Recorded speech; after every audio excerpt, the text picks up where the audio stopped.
Hello दोस्तों, कैसे हो आप लोग। तो चलिए एक नए सेशन के साथ हम लोग स्टार्ट करते हैं और नए जुनून और जोश के साथ।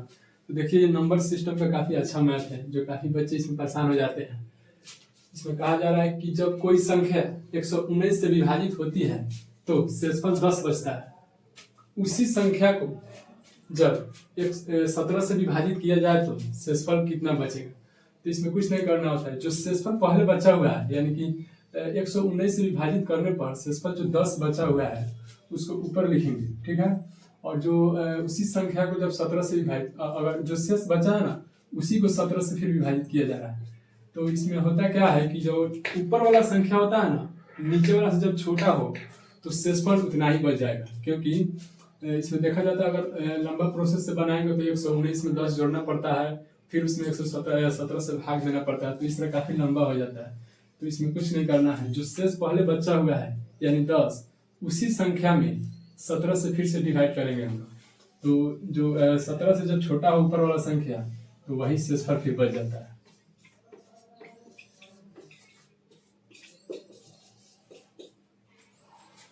तो चलिए दूसरे मैथ के साथ शुरू करते हैं हम लोग। इसमें कहा गया है कि संख्या 5, 4, 2, 7, 8 को 9 से विभाजित करने पर शेषफल कितना बचेगा।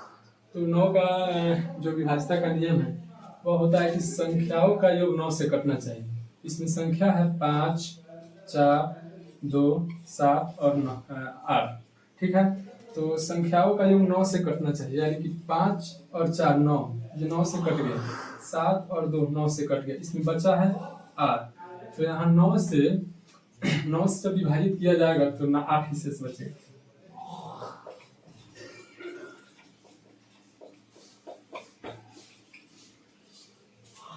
तो चलिए तीसरे मैथ की ओर हम चलते हैं। इसमें है कि 2, 7, 6, x और 1 यानी 3 से विभाज्य है, तो x के संभावित मान का योग कितना होगा ये बताना है, ठीक है। तो संख्या 2, 7, 6, x और 1 जो 3 से विभाज्य है। तो 3 का विभाज्यता का नियम होता है कि संख्या का योग जो है 3 से कटना चाहिए। आप लोगों को मालूम होगा कि संख्या का योग 3 से कटना चाहिए। इसमें 7 और 2 9, 6 और 1 7, यहाँ 2 अगर रखते हैं तो 9 हो जाएगा, तो संख्या का योग 3 से कट जाएगा। तो एक तो 2 हो गया, फिर से देखते हैं 7 और 2 9 ऐसे कट जाता है, 6 और 1 7, फिर यहाँ पे अगर हम 5 रखते हैं तो 12 होगा, फिर 3 से कट जाएगा 12, तो एक तो 5 हो गया।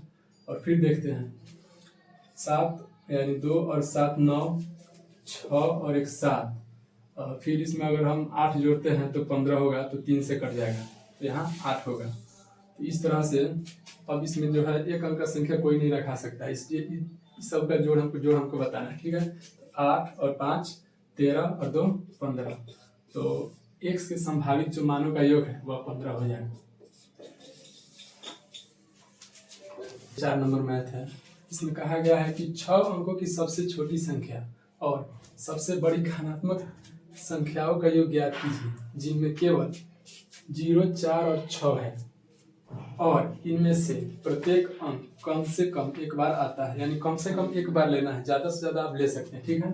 तो कहा गया कि 6 अंकों की सबसे छोटी संख्या और सबसे बड़ी संख्या के बीच का योग ज्ञात करना है, ठीक है। तो इस संख्या से हमको बनाना है, यानी 0, 4 और 6 से संख्या बनाना है। तो सबसे बड़ी पहले बना लेते हैं हम लोग। तो उससे सबसे बड़ी संख्या बन सकती है कि 6, 6, 6, 6, 0 और 4 हम लोग ले सकते हैं, ठीक है। तो नहीं सॉरी 4 0 है क्योंकि बड़ी संख्या बनाना है, ठीक है। और सबसे छोटी संख्या जो है उसको हम बना सकते हैं कि 4 हो जाएगा, उसके बाद जो है 0 0 0 0 और 6 होगा, ये सबसे छोटी संख्या है। तो इसका योग हमसे पूछ रहा है, ठीक है। तो इसका योग हम कर देंगे, यानी 0 और 6 6, 4 यहाँ 4 हो जाएगा, यहाँ 6 6 6 और 6 4 10, ये इसका योग है। तो देखिए ये 5 नंबर मैथ है। इसमें कहा गया कि 2 अंकों की वह संख्या ज्ञात कीजिए जिसके अंकों का योग 8 हो और उसमें 36 जोड़ने पर संख्या के अंक उलट जाए। इसको हम लोग ऑप्शन से बनाएंगे, ठीक है। इसमें सभी जितने भी ऑप्शन यानी 4 ऑप्शन है, इसमें सबका योग 8 है, यानी 7 एक 8, 5 और 3 8, 6 और 2 8 और 6 और 2 8। इसमें कहा गया है कि 2 अंकों की वह संख्या है जिसके अंकों का योग 8 है, यानी सबका अंकों का योग 8 है और उसमें 36 जोड़ने पर संख्या के अंक उलट जाए। तो देखिए हम फर्स्ट ऑप्शन लेते हैं, यानी ए नंबर ऑप्शन लेते हैं। 71 है। अगर इसमें हम 36 जोड़ेंगे तो इसके संख्या का अंक पलटता है कि नहीं हम लोग देखेंगे। 6 और 1 7, 7 और 3 10, तो ये नहीं होगा, ठीक है, ये गलत हो गया। ऑप्शन बी की ओर चलेंगे, ठीक है। 35 है, इसमें हम लोग 36 जोड़ेंगे। 6 5 11, हाथ में लगा 1, 3 3 6 और 1 7, ये 71 हो गया। तो ये 53 होना चाहिए, लेकिन यहाँ 71 हो गया, तो ये भी गलत हो गया, ठीक है। ऑप्शन सी की ओर हम चलेंगे। 62, इसमें 36 जोड़ेंगे। 6 और 2 8, 6 और 3 9, ये 98 हो गया, लेकिन इसको 26 होना चाहिए था, यानी संख्या का अंक पलटना चाहिए था, तो ये भी गलत हो गया। ऑप्शन डी की ओर चलेंगे हम, 26 लेंगे और इसमें 36 जोड़ेंगे हम। 6 और 6 12, हाथ में लगा 1, 3 2 5 और 1 6, यानी ऑप्शन डी नंबर सही होता है, क्योंकि देखो 26 है और यहाँ जोड़ने पर 62 आ गया, तो यहाँ संख्या का अंक पलट गया, इसलिए 26 सही होगा। तो चलिए 6 नंबर मैथ के साथ हम लोग स्टार्ट करते हैं। 50 और 80 के बीच अभाज्य संख्याओं का योग ज्ञात कीजिए, ठीक है। तो पहला अभाज्य संख्या है 50 के बाद में 53, 59, 61, 67, उसके बाद 71, 71 के बाद आपको हो गया 73 और 73 के बाद आपको 79, ठीक है। तो इसका योग ज्ञात करना है। तो 9 और 3 12 और 1 13, 13 7 20, 20 1 21, 21 से 3 24, 24 और 1 9 33, 33 का 3, हाथ में 3 लगा, ठीक है। तो 3 और 5 8, 8 5 13, 13 6 18 19, 19 और 6 25, 25 और 7 हो गया 32, 32 और 7 39, 39 और 7 हो गया आपको 46, तो 463 इसका राइट आंसर हो जाए। 7 नंबर मैथ है। इसमें कहा गया कि 2 अंकों की सबसे बड़ी और सबसे छोटी अभाज्य संख्या के बीच का अंतर ज्ञात करें। तो 2 अंकों की सबसे बड़ी अभाज्य संख्या है 97, इससे बड़ी अभाज्य संख्या 2 अंकों की कोई नहीं है, ठीक है। और सबसे छोटी अभाज्य संख्या जो 2 अंकों की है वो है 11, इसके बीच का अंतर ज्ञात करना है, ठीक है। तो इसके बीच का अंतर हो जाएगा 7 में से 1 जाएगा 6 और 9 में से 1 जाएगा 8, यानी 86, ठीक है। ये आपका आंसर हो जाएगा। ये 8 नंबर मैथ है। इसमें कहा गया कि 1 से 12 तक की संख्या के वर्गों का योग कितना होगा, ठीक है। तो इसका एक फॉर्मूला होता है n into n plus 1 into 2n plus 1 बटा 6, ठीक है। तो इस पे n का जो मान होगा ना 1 से 12 तक, यानी जो लास्ट संख्या है 12, वो n का मान होगा। तो यहाँ 12 रखेंगे इंटू 12 और 1 13, यहाँ रखेंगे n का मान 12, तो 2 गुने 12 यानी 12 गुने 24 और 1 25 हो जाएगा बटा 6। तो ये 12 गुने 13 गुने 25 हो जाएगा, ठीक है, और बटा 6। तो 6 से ये 12 2 मतलब कट जाएगा। तो 25 दूना 50 गुने 13, 13 पचे 65, यानी 650 इसका राइट आंसर हो जाएगा। तो आइए इसके अगला मैथ देखते हैं। 9 नंबर है। इसमें कहा गया कि यदि संख्या x 3 और 2 से विभाज्य है तो 2x³ प्लस 3x² किससे विभाज्य होगी। यानी जो एक संख्या है ये x 3 और 2 से दोनों से विभाज्य है, तो 3 और 2 दोनों से विभाज्य एक संख्या मान लेंगे, ठीक है। तो हम आइए संख्या मान लेते हैं, जो संख्या 6 है, ठीक है, जो 3 और 2 दोनों से विभाज्य है। तो इस समीकरण में हम इसको रखते हैं। समीकरण है 2x Q plus 3x square, ठीक है। तो x का मान यहाँ 6 हम लेते हैं, ठीक है। तो 2 गुने 6 का क्यू होता है 216, ठीक है। तो 216 हम यहाँ रख लेते हैं, प्लस 3 गुने 6 का स्क्वायर यानी 36। तो इसमें इसका गुना होगा, तो 2 छक 12 का 2 हाथ में 1, 2 एक 2 और 1 3, 2 दूनी 4, 432 प्लस 36 में 3 से गुना, 6 तिरका 18 का 8, 6 तिरका 3 छक 18 का 8 और 3 तिहाई 9 और 1 10, यानी 432 और 8 से 1108, ठीक है। तो 8 और 2 10, 3 और 0 3 और 1 हाथ में का 4 और 4 1 5, यानी 540 आया। तो कह रहा है कि इस ऑप्शन में 540 किससे विभाज्य हो जाएगा, ठीक है। तो आप देखिए ये 428 से विभाज्य तो नहीं होगा और ये 72 से भी विभाज्य नहीं होगा, ठीक है। ना 214 से विभाज्य होगा, ये सिर्फ विभाज्य होगा 108 से, ठीक है। तो इसका राइट आंसर हो जाएगा 108। चलिए देखते हैं, ये 10 नंबर मैथ है। इसमें कहा गया कि सबसे बड़ी संख्या जो 286, 1001 और 2420 को विभाजित कर सकती है x है, ठीक है। यानी कि वह संख्या x है। तो x/2 का मान क्या होगा, तो इसको हम ऑप्शन से बनाएंगे, ठीक है। ए नंबर ऑप्शन है 5, बी होगा 6, सी 5.5 और डी 7 मान लेते हैं, ठीक है। तो चलिए देखते हैं इसको। सबसे जो है फर्स्ट ऑप्शन लेते हैं, यानी x/2 का मान अगर हम 5 लेते हैं तो ये 2 ऊपर चला जाएगा और गुना में चला जाएगा, ठीक है। और 2 यहाँ से हट जाएगा, तो ये x बराबर 10 हो जाएगा। यानी जो 10 आएगा फर्स्ट ऑप्शन के हिसाब से वो इसको विभाजित नहीं कर सकेगा, ठीक है। तो ये फर्स्ट नंबर ऑप्शन गलत है, ठीक है। तो हम लोग 2 नंबर ऑप्शन चेक करेंगे, यानी x/2 बराबर 6 रख के चेक करेंगे। तो x बराबर ये 2 ऊपर जाएगा यहाँ गुना में, तो 6 के साथ गुना होके 12 हो जाएगा। तो 12 है, 12 इसको विभाजित नहीं कर पाएगा, ठीक है। तो ये भी गलत हो जाएगा। तो ऑप्शन सी के साथ हम लोग चलेंगे, यानी x/2 का मान 5.5 लेंगे, ठीक है।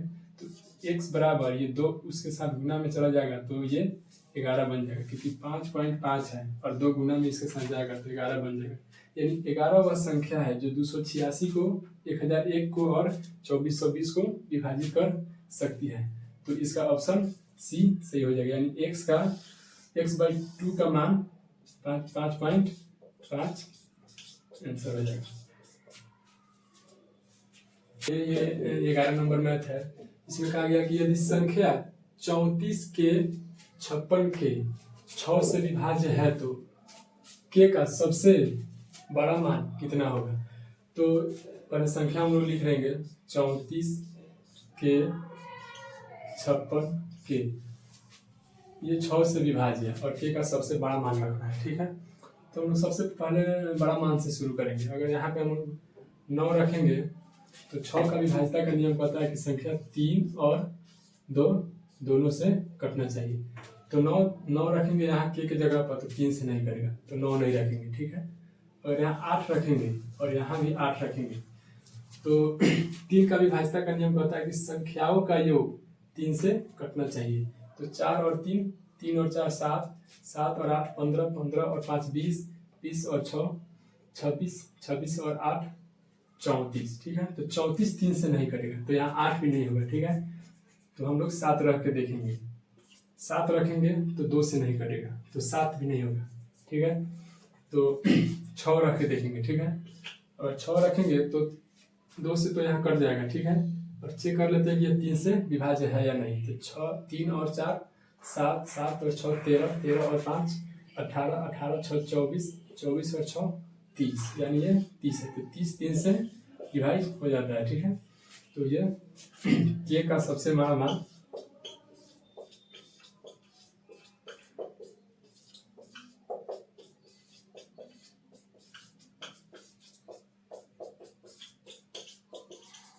इसका राइट आंसर हो जाएगा, ठीक है। चलिए देखते हैं नेक्स्ट मैथ 12 नंबर। इसमें कहा गया कि 142 स्क्वायर माइनस 1 किससे विभाज्य है, और ऑप्शन है 12, 13, 14 और 15। चलिए इसको बनाते हैं हम लोग।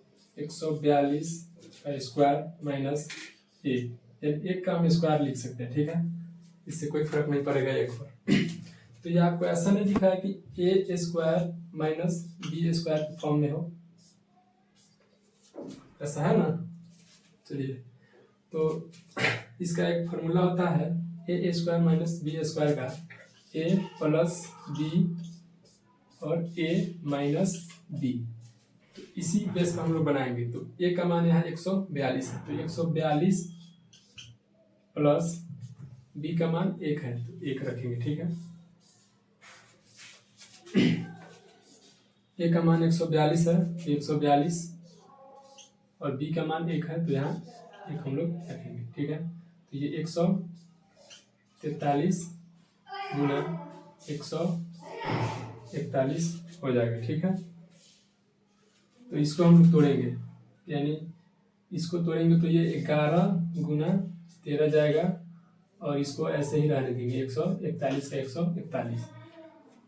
तो यहाँ आप लोग देख रहे हैं कि यहाँ गुना में 13 है, यानी यह पूरी संख्या 13 से डिवाइड हो जाएगी, ठीक है। यानी पूरी संख्या 13 से कट जाएगी, तो ऑप्शन बी नंबर इसका आंसर हो जाएगा, यानी 13 इसका आंसर हो जाएगा। देखते हैं नेक्स्ट मैथ, 13 नंबर। इसमें कहा गया कि 257 का पावर 45 गुने 248 का पावर 73 में इकाई का अंक ज्ञात करें, ठीक है। तो इसमें इकाई का अंक हम लोग देखेंगे, ठीक है। तो इसका एक नियम होता है कि अगर पावर कुछ भी हो तो उसमें हम लोग 4 से भाग देते हैं। तो अगर 45 में हम लोग 4 से भाग देंगे तो यहाँ ये 11 मरतबे कटेगा और 1 शेष बच जाएगा, ठीक है। अगर यहाँ 4 से भाग देते हैं तो यहाँ भी ये 18 चौको 72 कटेगा और 1 शेष बच जाएगा। तो जो शेष बचता है तो उस संख्या के लास्ट यानी 7 का पावर वो हो जाता है, ठीक है, गुना। और यहाँ संख्या का लास्ट कितना है 8, और वह जितना शेष बचा है उतना उसका पावर हो जाएगा। तो 7 का पावर 7 और 8 का पावर 1 है, यानी 7 का पावर 1 है तो ये 7 ही हो जाएगा, और 8 का पावर 1 है तो ये 8 ही हो जाएगा। तो इसको गुना करने पर 7 8 56 बनेगा। तो इसके लास्ट जो पूछ रहा है कि इकाई का अंक ज्ञात करना है, तो इकाई का अंक 26 का आंसर हो जाएगा। देखिए 257 का पावर 45 था गुना 248 का पावर 73 था, ठीक है, में इकाई का अंक ज्ञात करना था। इसका इकाई का अंक ज्ञात करना है, यानी जितना भी पावर रहेगा उसमें हम लोग 4 से भाग देते हैं, ठीक है। यहाँ 45 है तो हम लोग 4 से भाग दिए हैं, ठीक है। तो 4 से भाग देंगे तो रिमाइंडर 1 बचेगा। तो जो रिमाइंडर 1 बचता है उस संख्या के, जिस संख्या पे ये पावर है उस संख्या के लास्ट डिजिट यानी 7 के पावर 1 हो जाएगा। और यहाँ 73 में भी 4 से भाग देंगे तो रिमाइंडर 1 बचेगा। तो इस संख्या के लास्ट डिजिट के ऊपर वो पावर चढ़ जाता है, ठीक है। तो 7 का पावर 1 हो गया और गुना 8 का पावर 1 हो गया, ठीक है। तो 7 का पावर 1 7 और 8 का पावर 1 8, इन दोनों का गुना करेंगे तो 56 होगा। तो पूछा गया है कि इकाई का अंक कितना होगा, तो इकाई का अंक 6 हो जाएगा, यानी 56 का इकाई का अंक 24 का आंसर हो जाएगा, ठीक है। देखते हैं नेक्स्ट मैथ 14 नंबर। इसमें है कि 19 फैक्टोरियल में सैकड़े के स्थान पर कौन सा अंक होगा, यानी 19 फैक्टोरियल में सैकड़े के स्थान पर कौन सा अंक होगा ये बताना है आपको, ठीक है। तो फैक्टोरियल का मतलब होता है, यानी यहाँ 19 फैक्टोरियल लिखा हुआ है, तो फैक्टोरियल का मतलब होता है कि 19 से नीचे घटते क्रम में मल्टीप्लाई में संख्या लिखा जाता है। तो 19 गुना 18 गुना 17, इसी तरह करते करते लास्ट में 4 गुना 3 गुना 2 गुना 1, ये फैक्टोरियल का मतलब है। यानी किसी भी संख्या पर अगर फैक्टोरियल है, अगर 50 पे फैक्टोरियल है तो 50 से नीचे घटते क्रम में संख्या आपको मल्टीप्लाई में लिखते जाना है, ठीक है। तो यहाँ 19 पर पावर मतलब 19 का फैक्टोरियल में सैकड़े के स्थान पर जो संख्या आएगा वह पूछा गया है। तो इसमें होता क्या है कि जब वो किसी भी संख्या का पूछे, यानी यहाँ 19 का पूछ रहा है, ठीक है, तो 19 का पूछ रहा है तो 19 और बटा 5, इसमें 5 से हम लोग भाग करेंगे तो ये लगभग 3 मरतबे जाएगा। जो शेष बचेगा उसको काउंट नहीं करना है, ठीक है ना। 5 या 15 यानी 3 तीन इसमें जो है ना लास्ट में ये तीन जो है ना जीरो की संख्या लाती, यानी लास्ट में जितना जीरो होगा ना वो तीन होगा। आप लोग समझ रहे हैं ना क्या कहना चाह रहा हूँ। देखिए यहाँ गुना किया गया मतलब भाग किया गया 19/5, यानी 3 मतलब ये कटा है, तो लास्ट में इसको गुना करने पर लास्ट में 3 गो जीरो होगा, ठीक है ना, 3 जीरो होगा लास्ट में। तो वह पूछा क्या है कि कौन सैकड़े के स्थान पर कौन सा अंक होगा। तो सैकड़े इकाई दहाई सैकड़े, यानी सैकड़े के स्थान पर जीरो आंसर हो जाएगा। 4200 के गुणनखंडों की संख्या ज्ञात करें, यानी 4200 के गुणनखंडों की संख्या। तो 4200 को लिख सकते हैं 4200, ठीक है। और इसको तोड़ेंगे तो 42 गुने 100, 42 को तोड़ेंगे तो ये होगा 2 गुने 3 गुने 7 गुना, इसको तोड़ेंगे तो 25 गुना 4, यानी 2 गुने 3 गुने 7 गुने 25 को तोड़ेंगे तो 5 का पावर 2 हो जाएगा, और 4 को तोड़ेंगे तो 2 का पावर 2 हो जाएगा, ठीक है। तो यहाँ 1 2 है और यहाँ 2 2 है, यानी 2 का पावर 3, ठीक है, गुने 3 का पावर 1 और 7 का पावर 1, यहाँ 5 का पावर 2। और जब भी गुणनखंडों की संख्या निकालने के लिए कहें, ठीक है, तो इसमें होता है कि जितना भी पावर है इन सब में एक जोड़ के गुना कर देंगे, यानी पावर को लिखेंगे, यानी 3 है तो इसको 4 लिखेंगे, यहाँ 1 है तो इसको 2 लिखेंगे, और यहाँ 1 है तो इसको 2 लिखेंगे, यहाँ 2 है तो इसको 3 लिखेंगे, और इसको गुना करेंगे तो 4 दूनी 8, 8 दूनी 16, और 16 किया 48, यानी गुणनखंडों की संख्या 48 हो जाएगी। जब किसी संख्या के 8 गुना में 4 जोड़ा जाता है तो प्राप्त परिणाम 3 अंकों की सबसे छोटी संख्या होती है, वह संख्या क्या है, ठीक है। तो जब किसी संख्या के 8 गुना, संख्या मालूम नहीं है तो उसको हम x मान लेंगे, ठीक है। x के 8 गुना में जब 4 जोड़ा जाता है, 4 जोड़ा जाता है, यानी x के 8 गुना में जब 4 जोड़ा जाता है तो प्राप्त परिणाम 3 अंकों की सबसे छोटी संख्या होती है। तो 3 अंकों की सबसे छोटी संख्या यानी 100 होता है 3 अंकों की सबसे छोटी संख्या। तो यहाँ गुना होगा तो 8x प्लस 4 बराबर 100, 8x और ये 4 यहाँ माइनस होगा जाके, तो 100 में से 4 कटेगा, 8x बराबर ये 96 हो जाएगा, और ये 12 8 96 कटेगा, तो x बराबर 12, यानी 12 वह संख्या है जिसका 8 गुना में 4 जोड़ा जाता है तो परिणाम 3 अंकों की सबसे छोटी संख्या हो जाता है, ठीक है। अब कहिए आंसर हो 17 नंबर। इसमें है कि यदि किसी संख्या के 5 गुना में 5 गुना में से 10 घटा दिया जाए तो वह संख्या उस संख्या के 4 गुने में 8 जोड़ने पर प्राप्त संख्या के बराबर हो जाएगी। तो वह संख्या क्या है? चलिए इसको देखते हैं हम लोग। यदि किसी संख्या के 5 गुना में से, संख्या मालूम नहीं है तो उसको हम लोग x मान लेंगे, तो x के 5 गुना में से 10 घटा दिया जाए तो वह संख्या उस संख्या के, यानी उस x के 4 गुना में से 4 गुना में 8 जोड़ने पर प्राप्त संख्या के बराबर, यानी प्राप्त संख्या के बराबर हो जाएगी। तो यहाँ गुना होगा तो 5x माइनस 10 बराबर 4x प्लस 8। यहाँ 5x है और यहाँ 4x है, तो ये 4x इधर माइनस में आएगा और ये 10 इधर प्लस में जाएगा। तो 5x माइनस 4x बराबर 8 प्लस 10। 5x में से 4x घटेगा तो x बराबर 18 हो जाएगा। तो वह संख्या 18 है, ठीक है, इसका आंसर हो जाएगा 18। इसे नेक्स्ट मैथ लिख रहा है, मतलब 18 नंबर मैथ है। यदि दो संख्या का गुणनफल 24 है और उनके वर्गों का योग 52 है तो संख्याओं का योग कितना होगा, ठीक है। यानी कोई दो संख्या है जिनका गुणनफल 24 है।